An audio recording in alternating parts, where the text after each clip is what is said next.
तो मैं ऑटम 22 बीच में नहीं लेके आऊँगा, उससे पीछे पीछे तक की सारी चीज़ें डिस्कस हो रही होंगी इंशाल्लाह। देखते हैं सवाल किस किस तरह के आए हैं। Define acceptance, when is acceptance consider valid under contract act. Acceptance को डिफाइन करें, छोटी सी डेफिनेशन दे दी। बताएं एक्सेप्टेंस कब वैलिड होगी कॉन्ट्रैक्ट एक्ट के अंदर। 7 नंबर का सवाल है, एक्सेप्टेंस कब वैलिड होगी?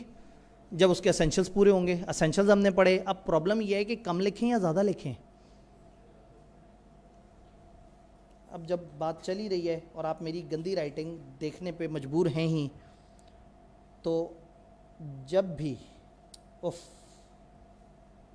कम या ज़्यादा में इंग्लिश में लिख देते हैं। डाउट हो, डाउट की उर्दू में लिखने बैठता तो बस आउट ही हो जाता।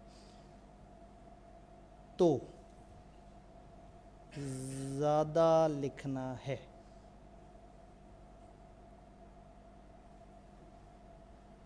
जब भी कम या ज़्यादा में डाउट हो, ज़्यादा लिखना है।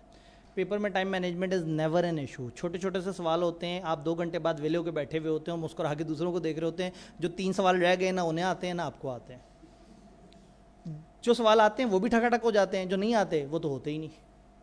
तो ऐसा नहीं है कि आपके पास टाइम नहीं होता। आपको लग रहा है कि पेपर में किताब में 10 लाइनें लिखी हुई थी, सवाल है 5 नंबर का।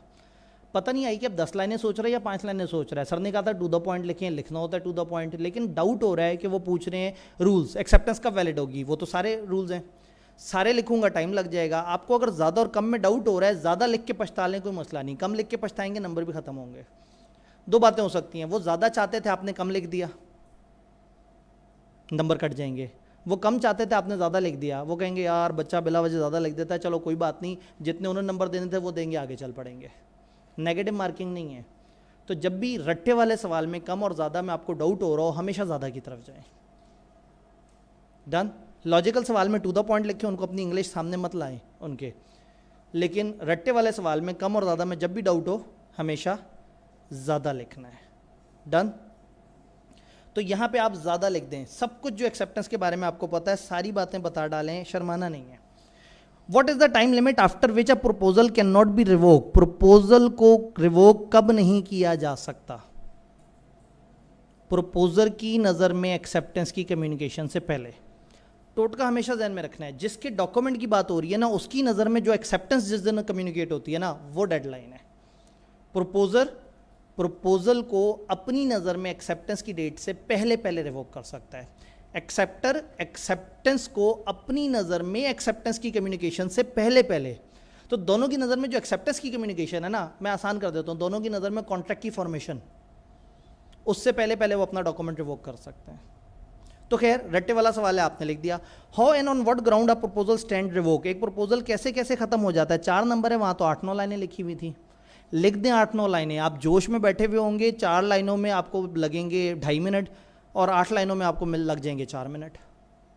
तो उस वक्त 1.5-2-2.5 मिनट नहीं बचाने, उस वक्त ये नंबर कंफर्म सिक्योर करने हैं। तो रट्टे वाले सवाल में कम ज़्यादा, क्योंकि ज़्यादा इतना ज़्यादा होता ही नहीं है। ये कमती लॉ थोड़ी है। कमती लॉ में आप जाएंगे, डायरेक्टर रिपोर्ट के कंटेंट्स होंगे, पता लगेगा 19 कंटेंट्स लिखने हैं, 7 नंबर में लेंगे। तो उधर हैवी वाला रट्टा है। आपके तो बड़ी से बड़ी लिस्ट भी बेचारी कितनी को बड़ी है, 5-6 लाइनों से ऊपर की तो चीज़ें यहाँ पर नज़र ही नहीं आती। तो कब प्रपोजल रिवोक हो जाता है, आपने सारी बातें लिख दी। हम असेंडिंग ऑर्डर में आ रहे हैं। मुराद ने अपनी कार सनम को ऑफर की है 4 लाख की। सनम ने ऑफर एक्सेप्ट कर ली है और एनक्लोज कर दिया कि पे ऑर्डर 1.5 लाख का है। ऑफर तो 4 लाख की हुई थी, लेकिन सनम ने एक और कैलकुलेशन दी है, 1.5 लाख का पे ऑर्डर दे दिया और कह दिया बैलेंस में आपको 62,500 की मंथली इंस्टॉलमेंट में दे दूंगी या दे दूंगा, व्हाट्सोएवर सनम का जो भी जेंडर है। 1.5 लाख दे दिया और 62,500 की किस्तें करा ली। क्या उसने ऐसे कहा था? उसने कहा था ये 4 लाख है। आपने एक्सेप्टेंस में अपनी शर्त ऐड कर दी। तो ये आपने जो हरकत की है, ये क्या है? Counter offer. पेपर में कैसे लिखेंगे? आप कहेंगे अगर ऑफर के जवाब में एक्सेप्टेंस में कंडीशन ऐड हो जाए तो काउंटर ऑफर कहलाती है। कानून लिख दिया और सांस लिया कि ये तो मुझे रट्टा था, लिख दिया। अब अंग्रेजी वाला टाइम आ गया, तो सवाल के बीच में से आपने कहना है सनम accepted the offer and enclose a pay order of 150,000 with a promise to pay in monthly installment which was not the actual offer। And पे थोड़ी सी अपनी इंग्लिश लिखें, बाकी सवाल में से उठा के लिख दें और नीचे जवाब देना है। जवाब कहाँ से उठाना है? Explain whether it is a valid contract. Sorry भाईजान, this is not a valid contract. मसाले पूरे, 3 नंबर का सवाल है, 3 नंबर से नीचे नंबर देते हुए घिन आएगी एग्जामिनर को, अपने आप से नफरत हो जाएगी उसे कि एक बच्चा देखो उसने मुझे कानून भी बता दिया, उसने बेचारे ने जितनी को उसको इंग्लिश आती थी उसने अंग्रेज़ी भी बता दी, उसने मुझे जवाब भी बता दिया, इसको मैं मतलब इसके नंबर काटूंगा तो मैं तो नर्क में जाऊंगा, मतलब जो है ना मैं तो आग में जलूंगा अगर मैंने इस इतने अच्छे बच्चे के साथ वो किया। तो ये वाले जब आपने पूरे फीचर्स पूरे कर दिए ना तो एग्जामिनर को भी अच्छा नहीं लगेगा आपके नंबर काटते हुए। डन। ओए होए, बड़ा सा सवाल आ गया। बदर ओनर है मशहूर एसोसिएट का, उसने अपने एक एम्प्लॉई आफ्ताब को भेजा है कि भाई मेरा पेट हॉर्स ढूंढ के लेके आओ, 5 दिन से गुम हुआ है। बदर ने साथ में अखबार में इश्तिहार भी दे दिया, 20,000 का नाम रख दिया कि जो मेरा घोड़ा ढूंढ के लेके आएगा उसको 20,000 मिलेंगे, लेकिन अपने एम्प्लॉय को नहीं बताया। Aftab unaware of the newspaper advertisement, Aftab को नहीं पता था इस इश्तिहार का। उसने, आफ्ताब कौन है भला? जो एम्प्लॉय था। सिनेरियो के करैक्टर समझना बड़ा ज़रूरी है। कई दफ़ा आप ऑफरर को ऑफरी भी बना देते हैं, तो करैक्टर्स को वो करके और हल्का सा मतलब उस पर वो निशान लगा दें कि ये क्या है और ये क्या है। लेड पेंसिल साथ रखें, पेपर पे लिखना मना है, लेकिन मतलब जो है ना रिकॉर्ड हो रहा है तो जो है ना हल्का फुल्का छोटा सा साइड पे करके अगर लिख लें और बाद में जल्दी से मिटा दें जो है ना, ठीक है। उम्मीद है ये किसी ने नहीं देखा, वो लाइव रिकॉर्डिंग हो रही है। तो लेड पेंसिल से हल्का सा लिखें। असल में लिखना क्यों मना होता है, वो ये एक्सपेक्ट करते हैं कि एक बच्चा जवाब लिख के दूसरे को वो कर देगा और उसको वो क्वेश्चन पेपर से नज़र आ जाएगा। तो हल्का फुल्का निशान लगाना, कोई टिक लगाना, क्रॉस लगाना लेड पेंसिल से, कोई छोटी सी हल्की सी बात, अंडरलाइन वगैरह पेपर पे लाइनें लगाना अलाउड है, पेपर पर कुछ लिखना उस तरह से अलाउड नहीं है। तो आप कम से कम निशानी रख लें कि ऑफरर के लिए 2 दफ़ा अंडरलाइन लगाएंगे और ऑफरी के लिए 1 अंडरलाइन। तो खैर लेड पेंसिल से हल्के फुल्के निशान लगा के बाद में मिटा दिया करें, एवं आपके ऊपर इल्ज़ाम ना लगे कि ये बच्चा नकल करा रहा था किसी को। सब्सिक्वेंटली क्या हुआ, जैसे ही उसे रिवॉर्ड का पता लग गया वो पहुंच गया बदर के पास कि मेरा 20,000 का इनाम दे। अब आपसे पूछा जा रहा है कि बताओ क्या वो रिवॉर्ड क्लेम कर सकता है? हर सिनेरियो में पीछे एक कानून होता है, फ़ौरन वो कानून क्लिक को आप कहें जी एक्सेप्टर को अवेयर होना चाहिए प्रपोजल का। फिर आप कहें यहाँ बदर को नहीं पता था, बदर या कौन था? आफ्ताब। देखा, जल्दी में सोचेंगे तो आप बंदा बदल देंगे। आफ्ताब को यहाँ पे नहीं पता था और नीचे आप कहेंगे देयरफॉर, सवाल क्या है, whether Aftab would be able to claim the amount of reward. आप कहेंगे Aftab would not be able to claim the amount of reward under the circumstances. Examiner कहेगा क्या इंग्लिश लिखी है, उसे क्या पता उन्हीं से चोरी की है। ऊपर देखते हैं, list the essential of valid acceptance, लुट मचा दी 4 नंबर के लिए, पीछे 7 नंबर के लिए था, मर्जी है उनकी, जंगल के बादशाह। आपने शर्माना नहीं है लिखते हुए। लो जी, एक सिनेरियो सा, बड़ा सा सिनेरियो जिसके अंदर जो है वो कुछ तारीखें हैं, इन तारीखों की तरफ बाद में आते हैं। पहले ज़रा एक काम करते हैं, इस वाली स्लाइड को बाद में देखते हैं टाइम के हिसाब से, पहले जल्दी जल्दी से सवाल देखते हैं फिर वापस इधर आते हैं। एक सिचुएशन है जिसमें बतूल ने साकिब को कहा है कि जी ये फ्लैट मैं आपको 42 लाख का बेचूंगी। साकिब ने एक्सेप्ट कर लिया ऑफर, 15 लाख का चेक दे दिया और बाकी 24 इंस्टॉलमेंट्स खुद ही से कर ली। एग्जामिनर के पास इतना टाइम भी नहीं है कि नई बात सोचे, पास पेपर का आइडिया पकड़ा, अल्फाज बदले, पूछ लिया। तो जो पास पेपर प्रैक्टिस करके किया होगा ऐसे टाइम में उसके तो मज़े लग गए होंगे। लेकिन अगर उसने यहाँ सनम लिख के जवाब लिखा या गाड़ी लिख के जवाब लिखा, रट्टा नहीं मारना पास पेपर्स को, उसमें से थीम समझना है कि वो क्या कर रहे हैं। Under provision of contract list the essential of valid acceptance. एक ये समझ आ गई कि हर 2 सवाल के बाद ना ये अचानक से ये फिट कर देते हैं, लिस्ट है ना, जहाँ जहाँ लिस्टें उन्हें पसंद आ जाती हैं। Salman son was missing, Mahmood one of the bodyguard of Salman volunteer to find Salman. Salman का बेटा गायब था और महमूद ने जो है अपने बॉडी गार्ड को कहा कि ढूंढ के लेके आओ। साथ में अखबार में इश्तिहार दे दिया कि मैं 25,000 दूंगा जो लड़का ढूंढ के लेके आएगा। लास्ट सवाल में घोड़ा था तो इनाम कम था, इस दफ़ा बच्चा है तो इनाम थोड़ा सा ज़्यादा है, या सच सवाल आगे गया तो इन्फ्लेशन हो गई तो 20,000 को उन्होंने 25,000 कर दिया। सलमान महमूद बॉय को ढूंढ के लेके आया, सलमान ने रिफ्यूज़ कर दिया और महमूद ने केस कर दिया। क्या महमूद एंटाइटल्ड है? बहुत ही ध्यान से देखें, सवाल ने नहीं बताया कि महमूद को पता है या नहीं पता, उसमें बताया था कि उसे पता है, बदर आफ्ताब वगैरह को। तो यहाँ उन्होंने नहीं बताया तो आप जवाब देते हुए ना कंडीशनल जवाब देंगे। अगर उसे पता है तो वो क्लेम कर सकता है, अगर उसे नहीं पता तो वो क्लेम नहीं कर सकता। तो आप जब एंड पे आंसर लिख रहे होंगे तो वहाँ पे आप ये बता देंगे कि इस ऑप्शन में ये जवाब है और इस ऑप्शन में ये जवाब है। इस दफ़ा 2 नंबर के लिए मर्जी आई कि आपकी। Bromine Traders is engaged in business of import, purchase and supply of electronic item. During the year, BT entered into following contract for supply of various products.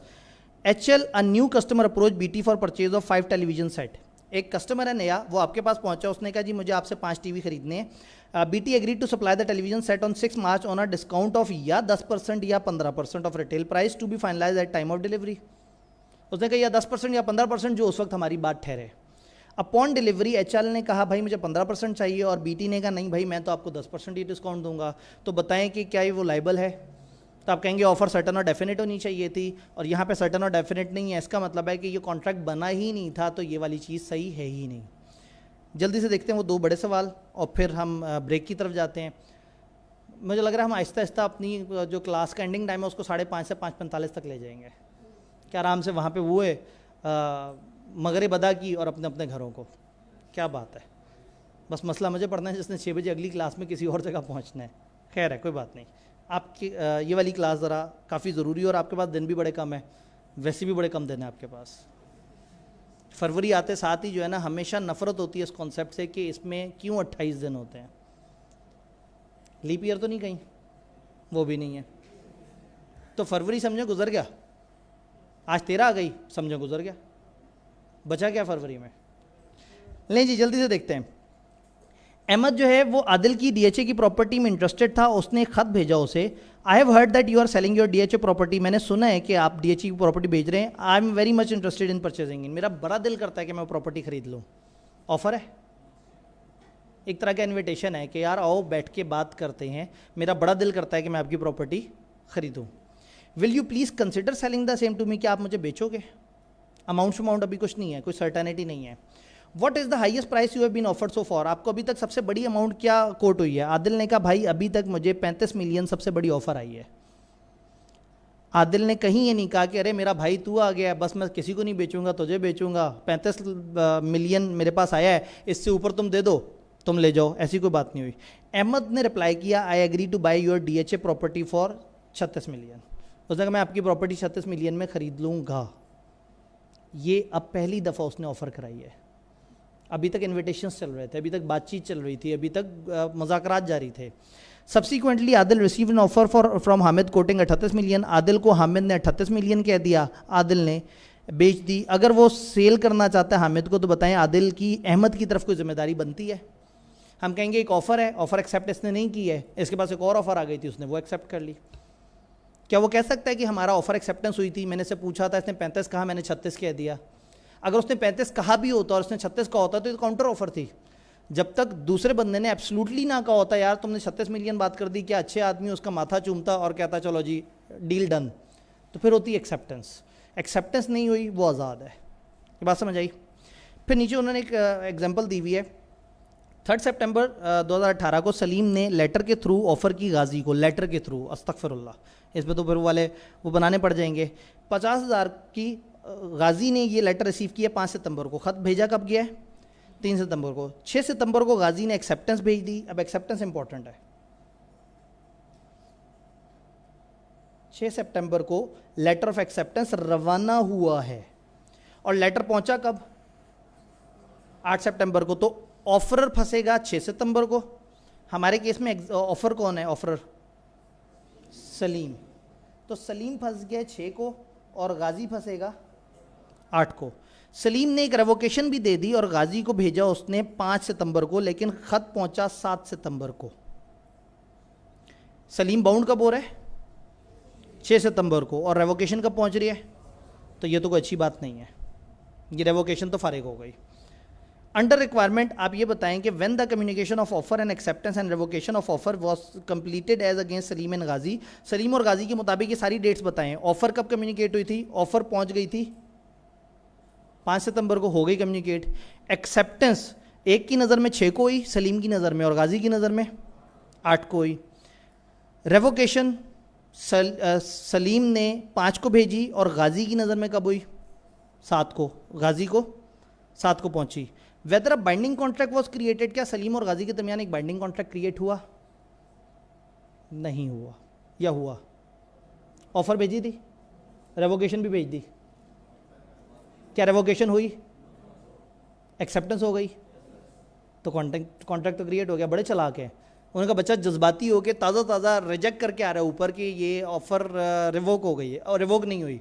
उन्होंने ये नहीं पूछा कि ऑफ़र रिवोक हुई है नहीं हुई, कॉन्ट्रैक्ट क्रिएट हुआ या नहीं हुआ। अगर ऑफ़र रिवोक नहीं हुई तो ऑफ़र ठीक थी, एक्सेप्टेंस भी ठीक थी, कॉन्ट्रैक्ट क्रिएट हो गया। तो जवाब